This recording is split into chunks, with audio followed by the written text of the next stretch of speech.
Assalamu alaikum everyone. I hope you are doing well. My name is Dr. Ina Khan, clinical psychologist, psychotherapist, speech and language therapist, and I am today I'm going to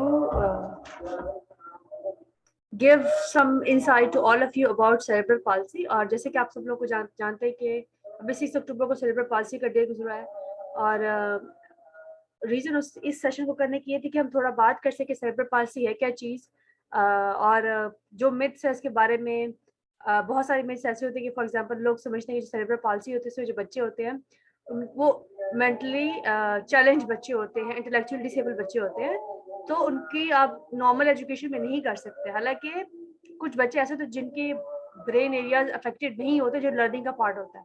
सो अगर उनकी physical immobility नहीं है तो it doesn't mean that कि उनका brain work नहीं कर रहा। तो just because of physical immobility इन बच्चों को स्कूलों में नहीं डाला जाता, जिसकी वजह से आप उनकी लाइफ को टोटली डिसेबल कर देते हैं। सो यही रीजन थी कि हम इसके बारे में बात करें, वेरियस के बारे में बात करें, ताकि we get to know the idea कि असल में सेरेब्रल पाल्सी है क्या और हम इसके बारे में कैसे बात कर सकते हैं, या जो हमारे इर्द गिर्द की चीजें हैं कैसे हम उनकी लाइफ को बेटर कर सकते हैं।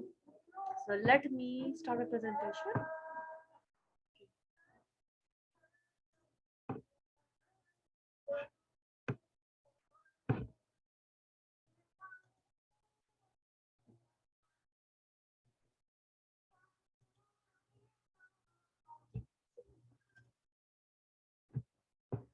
Let's start our presentation. Okay, so we are going to talk about cerebral palsy today, and cerebral palsy को जिसको हम आम लफ्जों में दिमाग का फॉलिज भी कहते हैं। Let's talk about that. Okay, cerebral palsy is basically a name of a group of disorders जिसमें लाइफ लॉन्ग कोऑर्डिनेशन में इशू होता है। कोऑर्डिनेशन में वहाँ पे बात करी मसल्स की कोऑर्डिनेशन में इशू हो सकता है, मूवमेंट की कोऑर्डिनेशन में इशू हो सकता है। It's also caused by problem with brain that develop before, during और सून आफ्टर बर्थ। कुछ लोगों को लगता है कि जो डिसेबिलिटी होती है, जो सेरेब्रल पाल्सी होती है जिसके बारे में हम बात कर रहे हैं, it is going to affect them for the whole, वो बिफोर बर्थ शायद डेवलप हो चुकी होगी या ड्यूरिंग बर्थ, क्योंकि हम बहुत सारे लोगों को ये जानते हैं कि जब बच्चे जो पैदा होते हैं सो दे हैव उनकी जब ऑक्सीजन कम हो जाती है so they consider it as a factor that कि यहाँ पे उसके जो है ऑक्सीजन की कमी की वजह से बच्चे का ब्रेन छोटा रहा, जिसकी वजह से सेरेब्रल पाल्सी हो सकती है। But that is not the only reason जिसकी वजह से सेरेब्रल पाल्सी होती है। इसके अलावा बहुत सारे बच्चों की लाइफ लॉन्ग कंडीशंस होती हैं, कुछ डिसऑर्डर्स होती हैं, बीमारियां होती हैं जिसकी वजह से बच्चों को सेरेब्रल पाल्सी हो सकती है। सो सेरेब्रल पाल्सी जरूरी नहीं है कि बर्थ से पहले सेरेब्रल पाल्सी, जरूरी कि ड्यूरिंग बर्थ हो, उसके बाद भी हो सकती है बच्चों को सेरेब्रल पाल्सी, और इसकी बहुत सारी रीजन हो सकती है।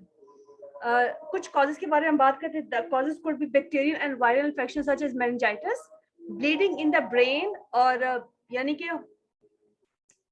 ब्रेन की जो सेल्स है उसके अंदर या तो डैमेज हो सकता है या फिर समटाइम इंटरनल ब्लीडिंग भी हो सकती है जहन के अंदर, जिसकी वजह से कहा जाता है कि बच्चों के साथ आप बहुत ध्यान से रहना चाहिए। आपको ध्यान रखें कि बच्चे गिरे ना, जमीन पे ना गिरे, या अगर कहीं ट्रैवल वगैरह करे तो बच्चे को सेफ तरीके से पकड़ें। गाड़ी के अंदर है तो आप जो है उसको पकड़ें, क्योंकि इसके बाद में ये सेरेब्रल पाल्सी होने के चांसेस हो सकते हैं।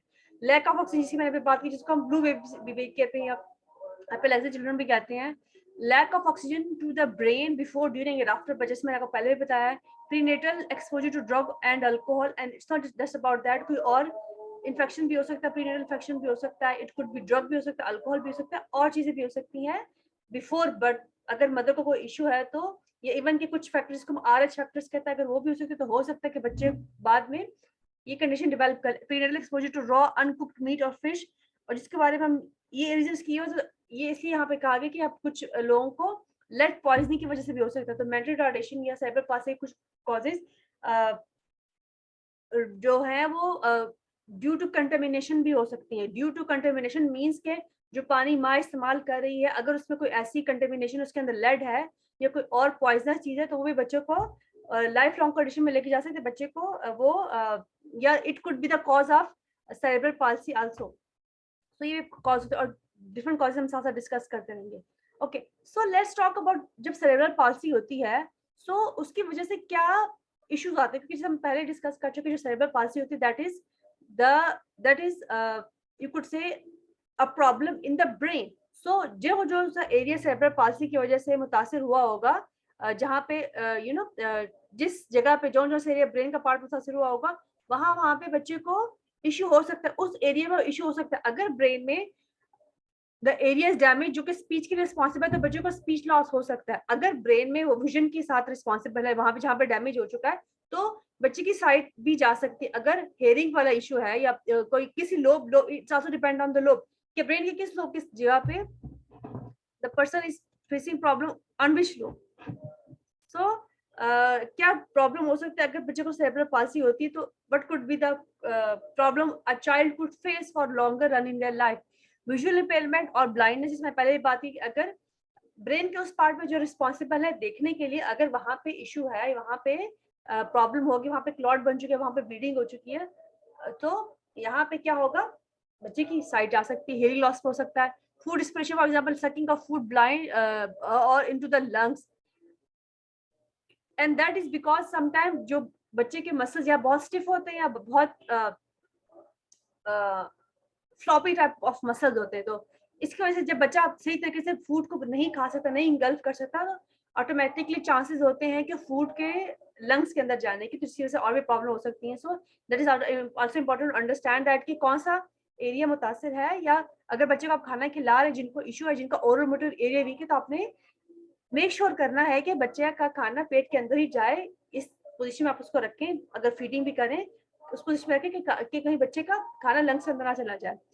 फिर गैस्ट्रो इजोफेगल रिफ्लेक्स स्पिटिंग अप, जैसे मैंने पहले भी बात की कि जब उसका ओरल मोटर एरिया वीक है, तो it means that the child is not able to take food inside, जिसकी वजह से, या आपने कोई ऐसी चीज खाने को दे दी जो बच्चा नहीं चुबा सकता, जो कि बच्चा अंदर नहीं लेके जा सकता, इसको इनफ फूड नहीं दे रहे, तो ये इशू भी बच्चे का आ सकता है। स्पीच प्रॉब्लम, जैसे मैंने पहले बात की कि ओरल मोटर एरिया वीक के बच्चे की मसल बहुत फ्लॉपी है या बहुत स्टिफ मसल है, इसकी वजह से बच्चा अपना ओरल मोटर मसल यूज नहीं कर सकता, जिसकी वजह से बच्चे को ड्रोलिंग भी हो सकती है। फिर the child could have sleep disorders also, उसको स्लीप डिसऑर्डर हो सकते हैं।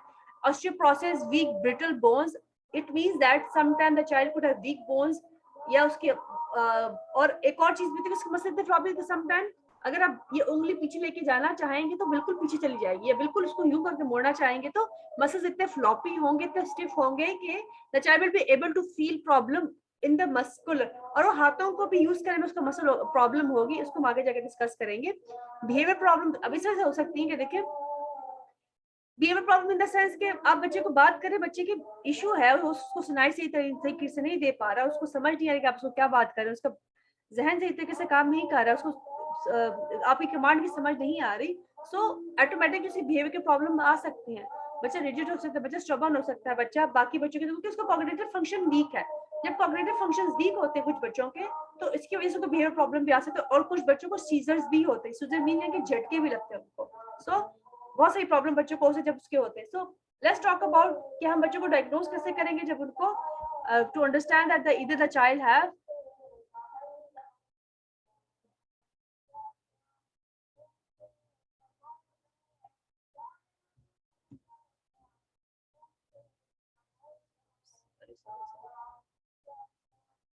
सो over here we are talking about diagnosis, कि हम डायग्नोज कैसे कर सकते हैं इसको, ठीक है। जब हम क्योंकि देखिए कुछ चीजों के पास हमारे पास टेक्नोलॉजी अभी तक एडवांस नहीं हो सकी कि हम कुछ मेडिकल टेस्ट कुछ रिकमेंड कर सके। हाँ, स्कैन वगैरह रिकमेंड हम किया जा सकता है, लेकिन छोटे बच्चे को के लिए स्कैन बहुत डेंजरस होते हैं, क्योंकि उसकी शुआएं बहुत डेंजरस होती है, और बच्चों को आप बार बार उन चीजों से नहीं गुजार सकते। सो जब हम डॉक्टर के पास या थेरेपिस्ट के पास लेके जाते हैं, तो उसके बारे में हम कैसे बात कर सकते हैं, या मदर को कैसे समझ आ सकती है कि जो उसका बच्चा है, the child is having some kind of problem है, उसको cerebral palsy तो नहीं है। So what we would see कि developmental delay like not reaching for uh, any kind of toy। 4 महीने का बच्चा हो गया, लेकिन बच्चे के दोनों हाथ इकट्ठे कोऑर्डिनेशन में काम नहीं कर रहे, बच्चा कोई चीज नहीं पकड़ सकता और दोनों हाथों को इस्तेमाल नहीं कर सकता। So it means that the child की developmental delay है, यानी कि। और एक और चीज भी, it's not just about using hand, it's also about कि बच्चा जो है गर्दन उठा सकता है कि नहीं उठा सकता, बच्चा बैठ सकता है कि नहीं बैठ सकता। सो इंडिकेशन वहीं से आना शुरू हो जाती है कि आया बच्चे के अंदर कोई प्रॉब्लम हो सकती है। और ये भी देखने की जरूरत है कि बच्चा 7 महीने का हो चुका है और अभी तक वो नहीं बैठ पा, तो इट मींस दैट कि बच्चे को मस्कुलर प्रॉब्लम हो सकती है, बच्चे के मूवमेंट में प्रॉब्लम हो सकती है, इसका जो ग्रॉस मोटर जो है fine motor gross motor skill है एज अ होल, वो सही तरीके से काम नहीं करे। Problem with motor skill like being unable to crawl, walk और move arm legs in the usual way. इसमें पहले भी कहा ना कि 7 महीने का बच्चा हो गया अभी तक नहीं मूव कर पा रहा, इट मींस दैट के इंडिकेशन हो सकती है बच्चे को ये इशू सेरेब्रल पाल्सी हो सकती है। सेकंड थिंग इज दैट के वो दोनों हाथों को इस्तेमाल नहीं कर पा रहा, वो जरूर से ज्यादा वीक है, बहुत कमजोर है, लो बर्थ वेट उसका है। सो ये भी एक कॉजेज हो सकती है। समटाइम जो ट्विंस या ट्रिपलेट पैदा होते हैं, हमने शायद एक न्यूज सुनी थी लास्ट मंथ ही सुनी थी हम लोगों के, खातून के 6 या 7 बच्चे पैदा हुए थे। ये न्यूज उन्होंने बनाई थी, लेकिन उन्होंने ये न्यूज नहीं बनाई थी कि 7 के 7 जो थे उनकी डेथ हो गई थी। डेथ हुई और रीजन उसकी यही थी कि उनका बहुत ज्यादा लो बर्थ वेट था, क्योंकि बहुत ज्यादा बच्चे थे तो न्यूट्रिशन और बाकी सारी चीजें वो वीक रह जाती है बच्चों की। सो उनमें भी चांसेस, जिनका लो बर्थ होता है उनमें भी चांसेस होते हैं सेरेब्रल पाल्सी को डेवलप करने के। तो मस्कुलर मूवमेंट नहीं है, मूवमेंट में प्रॉब्लम है, अनकोऑर्डिनेटेड मूवमेंट, जिसमें मैंने पहले भी कहा कि एग्जांपल मैं देती हूँ कि जब आप क्रॉल करते हैं तो क्रॉल करके खास मूवमेंट में बच्चों के खास में बच्चे ने वॉक चलना होता है या अपनी बॉडी को मूव करना होता है। लेकिन जब प्रॉब्लम होती है बच्चों को सेरेब्रल पाल्सी या प्रॉब्लम होगी तो बच्चा क्या होगा, बच्चा कोऑर्डिनेशन में मूव नहीं कर पाएगा, या आप देखेंगे कि एक हाथ कहीं जा रहा है दूसरा हाथ कहीं जा रहा है, यानी कि एक कोऑर्डिनेशन में उसकी मूवमेंट नहीं आ रही। Muscle tone that is too tight और टू लूज, जैसे मैंने पहले बताया जब मैं आपको फीडिंग अप इशू बता रही थी कि हो सकता है उस टाइम पे कि बच्चा चबा नहीं पा रहा तो अंदर जाने के चांसेस होते हैं कि वो कहीं लंग्स के अंदर ना चला जाए। इसी एरिया के वीक होने की, टाइट होने की वजह से बच्चे के मसल टोन जब बहुत टाइट है तो बच्चा अपना हाथ सही तरीके से मूव नहीं कर पाएगा, तो उसके अंदर ग्रिप भी सही तरीके से नहीं, फ्लेक्सिबिलिटी नहीं, बहुत ज्यादा फ्लेक्सिबल होगी। सो इट मींस दैट कि उसके मसल बहुत लूज है, जिसकी वजह से उसको इशू इसकी वजह से भी हो सकता है। Infant reflexes like Palmer grip और हैंड स्प्लिट रिफ्लेक्स। अब पाल्मर ग्रिप क्या होते हैं, हम चीज ऐसे पकड़ते हैं, मैंने जब चिल्ड्रन आर स्मॉल, छोटे बच्चे होते हैं तो हम ट्राई करते हैं कि बच्चे बॉटल अपने हाथों से पकड़े, लेकिन कुछ बच्चे जो है बॉटल हाथ से नहीं पकड़ पाते या अपना हाथ मुंह तक नहीं लेके जाते। इट मीन दैट चाइल्ड के रिफ्लेक्सेस में जो प्रिमिटिव रिफ्लेक्स है या इनफैक्ट रिफ्लेक्सेस में कोई इशू है, एंड और ऐसे ऐसे उसकी एज बढ़ी है लेकिन उसमें इंप्रूवमेंट नहीं आ रही। It mean that the child have problem and we have to consider the fact that के बच्चे के ऊपर काम करने की जरूरत है। कि अगर हमें इस एज में पता चलेगा तो इस एज में हम थेरेपी स्टार्ट कर सकते हैं, लेकिन डोंट थिंक दैट के देखिए थोड़ा बहुत गैप तो चलता है, लेकिन मैं इसलिए कह रही हूँ कि यूनिवर्सल जो हमने क्राइटेरिया बनाया हुआ है अबाउट डेवलपमेंटल माइलस्टोन, समटाइम वो कुछ रीजन की वजह से वो फिट नहीं आता, लेकिन इट डजंट मीन दैट कि आप बच्चे को बिल्कुल छोड़ दें। और ये कह नहीं, या आप अक्सर सासें कहती हैं अपनी बहुओं को कह रही होती हैं कि इनके अब्बू भी ऐसे ही थे, उन्होंने भी बहुत डिले जो है सब डेवलप किया था, तो ये भी डेवलप कर जाएगा। 4 साल का हो गया बच्चा, अभी तक स्पीच नहीं आ रही, सब कहेंगे नहीं इसके अब्बू भी ऐसे होते थे। So you need to consider those fact कि बहुत लंबा गैप हो गया, so you need to think about that and need to work about that. सबसे पहले चलो थोड़ी सी बात करते हैं बहुत physical symptom. What could be symptoms of cerebral palsy? Contracture यानी कि शॉर्टनिंग ऑफ मसल, वो मसल बिल्कुल यूं है, muscles are not able to move like that. Okay, drooling का मतलब ये है कि मुंह से मुंह हर वक्त खुला है और मुंह से थूक निकल रहा है और कंटिन्यूसली निकल रहा है, बच्चा मुंह को नहीं बंद कर पा रहा और उसको फीडिंग में भी इशू हो सकता है। एक्सजरेटेड और जर्की रिफ्लेक्सेस, यानी कि यूं हो रहा है, यूं मतलब अगर आपने कोई चीज यूं करके ले तो बच्चा यूं करके ले रहा है, यानी कि एकदम से रिफ्लेक्स इसमें आ रहा है। फ्लॉपी मसल स्टोन मतलब जैसे मैंने बताया कि मेरे पास एक बच्चा आता था, उसका ये जो वो क्योंकि वो उंगली अपनी खुद ही मोड़ता, उसकी उंगली पीछे करके यूं करके मुड़ जाती थी, तो उसकी मसल्स में इतनी फ्लेक्सिबिलिटी थी। गैस्ट्रोइंटेस्टाइनल प्रॉब्लम वो इस वजह से हो रही है कि ओरोमोटर एरिया वीक है। जब ओरोमोटर एरिया वीक होगा तो खाने में मसला, चिबाने में मसला, जब चिबाने और खाने में मसला होगा तो बच्चा चीज अंदर नहीं लेकर पाता। तो that is important thing to consider that के अगर बच्चे को फीडिंग में प्रॉब्लम आ रही है तो आपने उसको डॉक्टर को जरूर दिखाना है। इनकंसिस्टेंसीज, इनकॉन्टिन्यूअस, अच्छा इनवॉलेंटरी मूवमेंट और ट्रेमर। मैंने पहले भी कहा कि मतलब मैं आपको एग्जांपल दूं, ट्रेमर्स मतलब बच्चे का हाथ हिलता है। जैसे मेरे पास एक मदर आई थी, उसके उनके 2 बच्चे थे, तो जो उनकी सबसे बड़ी बेटी थी उनका वो ना कोई भी चीज उठाती थी ना तो उसको ना हाथ में उसको यूं काम करके कामना शुरू कर देता था। और उसको पेरेंट जो है कहती है मुझे फिर मेरे पेरेंट्स मारते हैं कि तुमसे क्यों चीजें गिर जाती है, तुम इतनी बड़ी होगी हो, चीजें उठा सब कुछ कर सकती हो, लेकिन why you are not able to hold something like that. तो कहती है चीजें मुझसे गिर जाती है।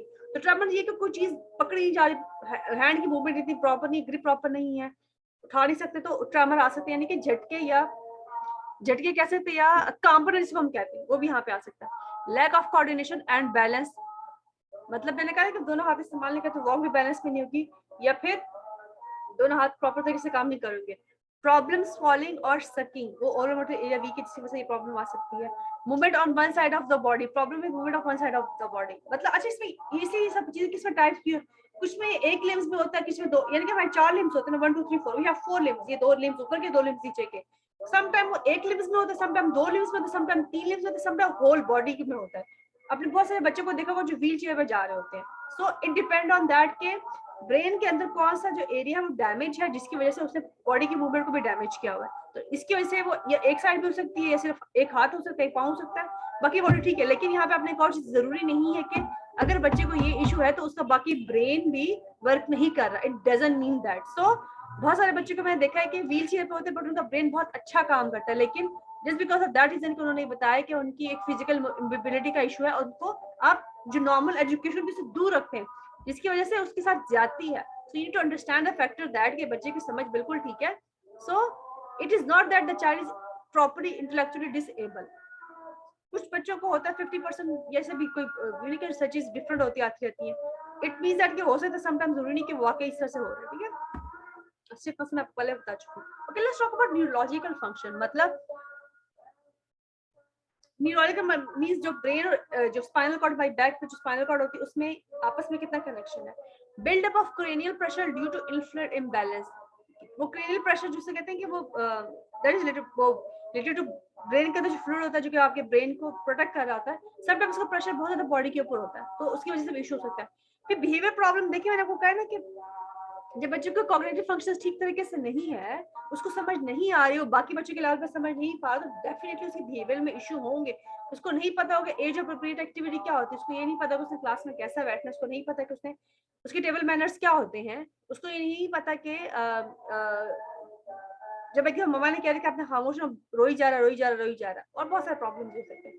डिलेड मोटर स्किल डेवलपमेंट, यानी कि वॉक बहुत डिले हो गई है, यानी कि क्रॉलिंग नहीं है, वॉक बहुत डिले हो गई है, या अगर हो भी तो बाकी वॉक तो चले होगी डेवलप होगी, लेकिन लिखने में इशू आ रहा है, पकड़ने में इशू आ रहा है, बटन बंद करने में इशू आ रहा है, कलरिंग में इशू आ रहा है। सो मोटर स्किल्स उसके डिले है।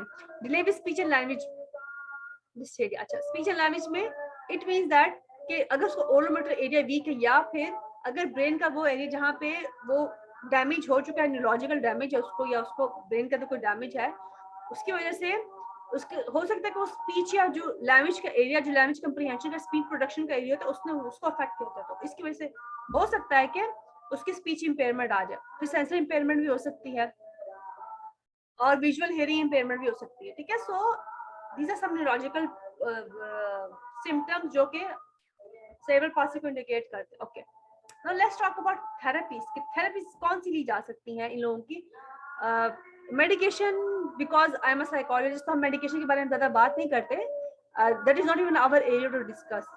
But the thing is that if a child need medication then we definitely ask the parents to go toward that कि आप जरूर उसको साइकियाट्रिस्ट के पास लेके जाए, उसको होती है जरूर, ठीक है, लेकिन आपको थेरेपीज भी साथ साथ प्रोवाइड करनी है। तो लेट्स टॉक अबाउट थेरेपीज कि अगर किसी बच्चे को सेरेब्रल पाल्सी होती है तो हम कौन कौन सी थेरेपीज दे सकते हैं बच्चों को, क्योंकि you might have seen that कि हम अभी बात करें बहुत सी चीजों की हमने बात की है कि मूवमेंट में प्रॉब्लम है, स्पीच में प्रॉब्लम, बच्चे किसी तरीके से बोल नहीं पा रहा, अभी कुछ इंडिकेटर, लेकिन अब उसका हल क्या हो सकता है। Okay, what could be the what would we do with the children, या अगर कोई पेरेंट्स सुन रहे हैं और उनको अपने बच्चे के अंदर सिम्टम नजर आ रहे हैं तो उन्होंने क्या माइंड में रखना है कि हम कौन सी थेरेपी अपने बच्चे को। सबसे पहले physical therapy, that means it help relieve pain and muscle stiffness as well as improve balance, coordination and overall mobility. अब यहाँ पे अगर फिजिकल थेरेपी की बात करें तो फिजिकल थेरेपिस्ट ने बच्चों को हेल्प करना होता है, not just to walk and crawl but to walk as well.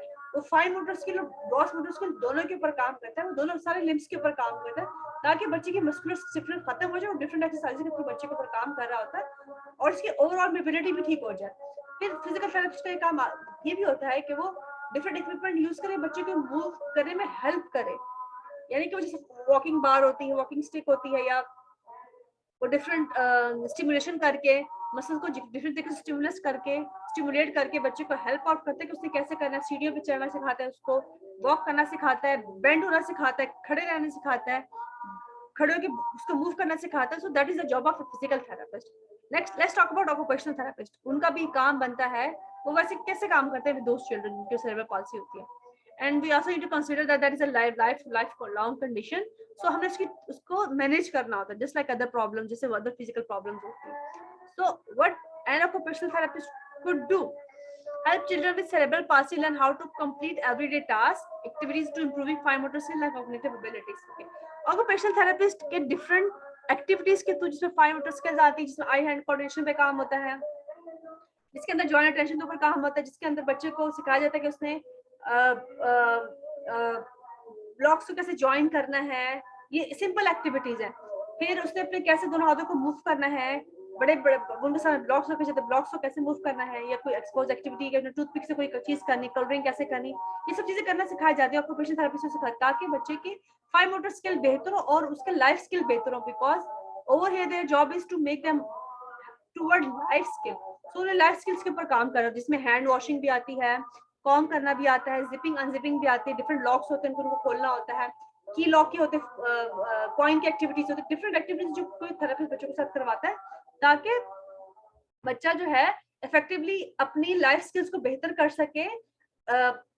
और जब उसके फाइन मोटर स्किल्स बेहतर होंगे तो उसको पता होगा कि उसने शर्ट कैसे पहनी है। इवन इट आल्सो इंक्लूड कि बच्चे को स्पून यूज करना सिखाते हैं। Okay, list for activity for physical therapy. अच्छा देखिए, जो फिजिकल थेरेपी होती है ना, उसमें there are lot of activity, और फिजिकल थेरेपी में बहुत सारे इक्विपमेंट भी यूज होते हैं। फॉर एग्जांपल, अगर मैं आपको सिंपल एक्टिविटीज बताऊं फिजिकल एक्टिविटीज की, तो थेरेपी से तो क्या होंगी, वो हो सकती है कि आप फुटबॉल से खेलना सिखा दे, बॉल पिट उसके सामने वो खेलना सिखा दिए, ठीक है, बॉल पिट से बच्चा खेलो उसको वो सिखा दिया, कैचिंग थ्रोइंग सिखा दी, वॉक, और स्पेशली वॉक भी कर, ये लोग वॉक पे भी काम करते हैं, बच्चे को स्टेप लेना सिखाएं। कुछ डिफरेंट तरह की वॉक्स होती है, मेरे ख्याल से बेयर वॉक होती है, फिर 2-3 और तरह की वॉक होती है, फिर क्रॉलिंग डिफरेंट तरीके से क्रॉलिंग होती है, फिर वो डिफरेंट तरह के इक्विपमेंट होते हैं, रिंग होते हैं, उसके अंदर से बच्चे को चलना सिखाते हैं, फिर सीढ़ियों के ऊपर चढ़ना सिखाते हैं। तो these are the all activity जो बच्चा फिजिकल थेरेपी में एक्टिविटी यूज करते हैं, ठीक है। ऑक्यूपेशनल थेरेपी का मैंने आपको बता दिया। नेक्स्ट इज इधर वर्क, इवन को इनके फीडिंग पे भी काम करते हैं कि बच्चे को सिखाते हैं कि उन्होंने स्पून कैसे यूज करना है।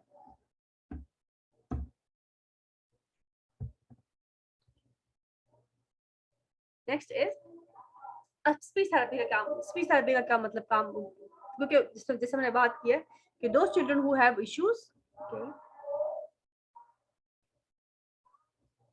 सो आई होप आपको अपना आंसर मिल गया होगा, ठीक है अस्मा। ओके ना, let's talk about speech therapy. Speech therapist देखिए, जैसे हमने बात की, जब ओरल मोटर एरिया वीक है, या ये रीजन है, ये बहुत ज्यादा स्टिफ है, या बहुत ज्यादा फ्लॉपी है मसल्स, या ब्रेन का वो एरिया डैमेज है, तो स्पीच थेरेपी क्या करता है, help children to improve their communication and language skill. This type of therapy gives children to confidence and learn to socialize. अब देखिए, हमारा ना एक ना बहुत सारे बॉक्स के अंदर रह के सोचते हैं कि स्पीच थेरेपी हम समझते हैं कि हाँ उस बच्चे को बोलना सिखा दे, उसके अलावा क्या सिखाएगा वो, या आवाजें निकलना सिखा दे, चीजों के नाम सिखा दिए। That is not the speech therapy. Speech therapy में आपने बहुत सारी चीजों पर काम करना होता है।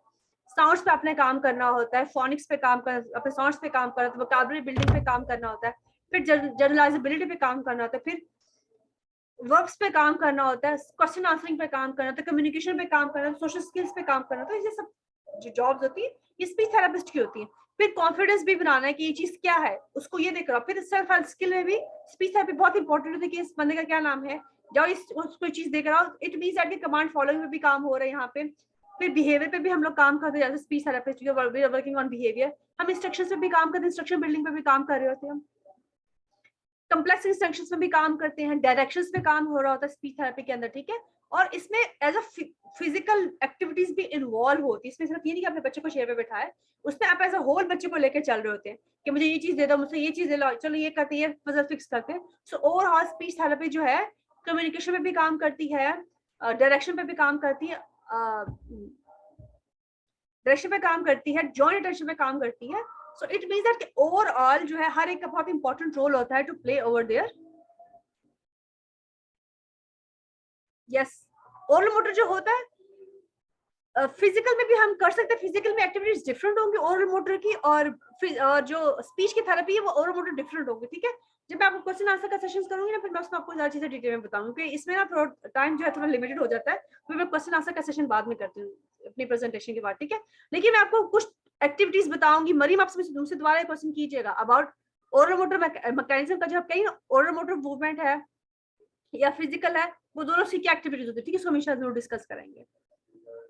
That is a very important question by the way, ठीक है। तो देखिए आगे के सो टाइम कम है, ठीक है। सो स्पीच थेरेपी में हम ओवरऑल कम्युनिकेशन पे काम करते हैं। ओके, अल्टरनेटिव थेरेपीज क्या हो सकती है, help children to focus themselves in individual and let them overcome physical and mental obstacle.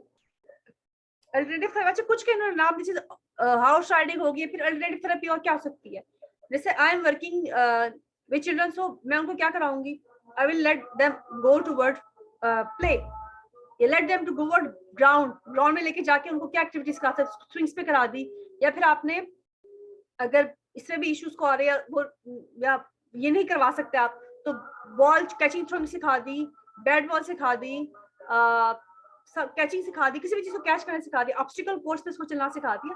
तो this are lot of things जिसपे आप हेल्प कर सकते हैं।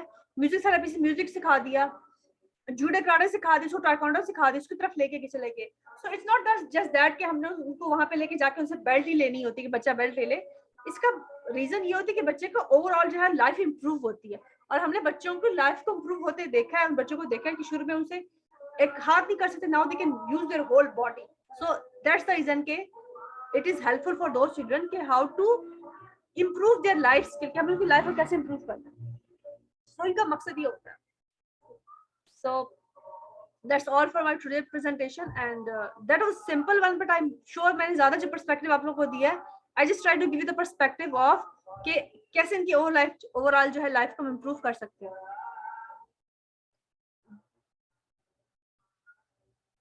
सो अच्छा मैम, आपसे 8 मिनट से हम एक 2 क्वेश्चन ले सकते हैं, इसके बाद हम दूसरा क्वेश्चन ले लेंगे, या हम दोबारा मीटिंग को स्टार्ट करें।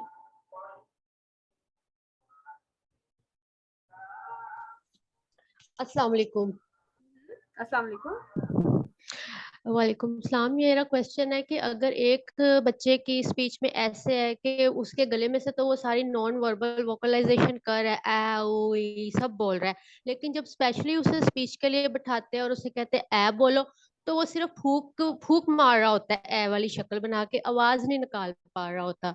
वैसे वो सारा दिन आवाजें निकालता रहता है, तो इस बच्चे के लिए स्पीच के लिए क्या करना चाहिए, कहाँ से स्टार्ट लेना चाहिए या किससे हेल्प लेनी चाहिए, किसी डॉक्टर से, साइकोलॉजिस्ट से?